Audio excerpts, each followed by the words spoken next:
వారికి వేదిక రావాల్సిందిగా కోరుతున్నాం.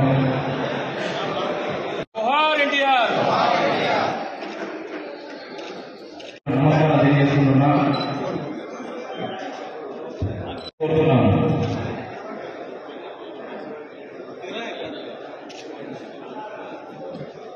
పెట్టుకోలేదు, ఓడిపోయినది భరించలేదు.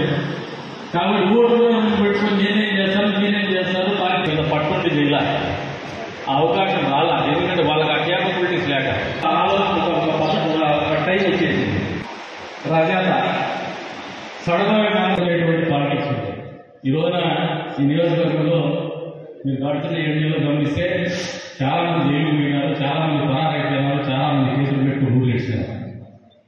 వాళ్ళు ఎవరు నాకు వ్యక్తిగతంగా శత్రువులు కాదు, కులపరంగా మతపరంగా శత్రువులు కాదు.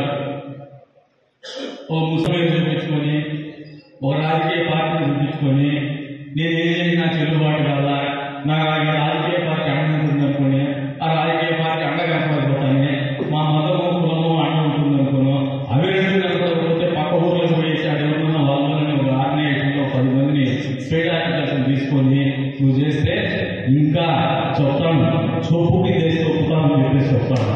భయపడి విచారణ జరిపించాలి. విచారణ జరిపిస్తున్నాను. బంగారు కాలనీ మీద జరిగినటువంటి అక్రమాలు, ప్రతి పట్టాలో జరిగినటువంటి అక్రమాల మీద విచారణ ఆదేశిస్తున్నాం.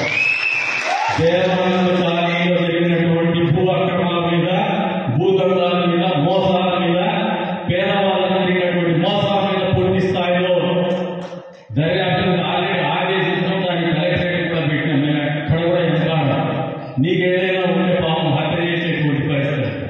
కుక్కల సంఖ్య అలవాటైతే మాకు లేదు, కుక్కలు పౌరుల సంఖ్య మాకు లేదు. ఎన్ని రోజులు ఇంకా మతం పేరు లేదో, కులం పేరు లేదో రాజకీయ పార్టీ ముసుగుకోవడం చేస్తే మీ పర్వ పాస్ చేసేకే రాజకీయాల్లో ఉన్నాను, ఊరికి క్లీన్ చేసేకే రాజకీయాల్లో ఉన్నాను.